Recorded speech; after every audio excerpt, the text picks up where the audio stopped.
Welcome back to Computer Science Basics. Today we're going to be taking a look at how to set up SSH in Git. So you want to get things started by running the SSH keygen command. So we're going to type in SSH keygen. We're going to select type RSA. We're going to select the size of our key and we're just going to go with 4 kilobytes of data.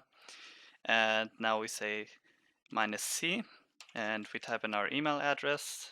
I'm just going to go with test@example.com, and this should be your Git email address, and it's going to generate our public and private keys now. Now we're going to go ahead and say we're going to call the file test. You should call it whatever the hell you want.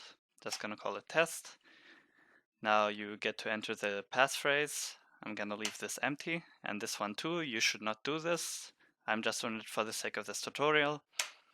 And as you see, we have now generated our key. So now we want to view our key. So I'm just quickly going to nano into it. Called it test. Now test contains your private key. That key you should not share with anyone. If you do not know how private and public keys work, then you should read about it a little bit. But basically, you do not share your private key with anyone. We're going to nano into our public key. Now what you want to do is you want to copy all that it says here. And you want to follow along. I'll show you where to put this. Okay, so what you want to do now is you want to go into your Git account. You're going to go into settings. And then you want to go into SSH and GPG keys.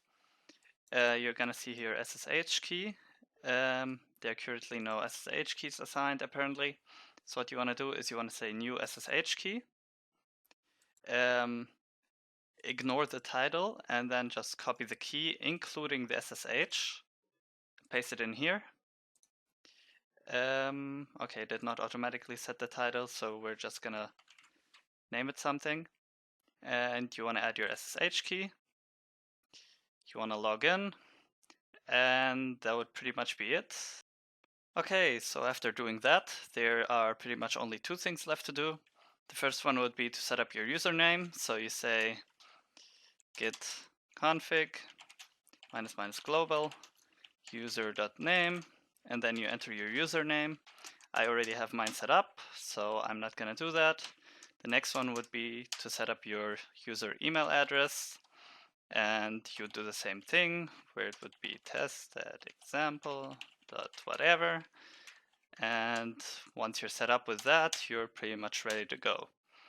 And that would pretty much be it. I hope you enjoyed the video. If you did, make sure to hit that like button and make sure to subscribe to check all our upcoming videos, and we'll see you in the next one.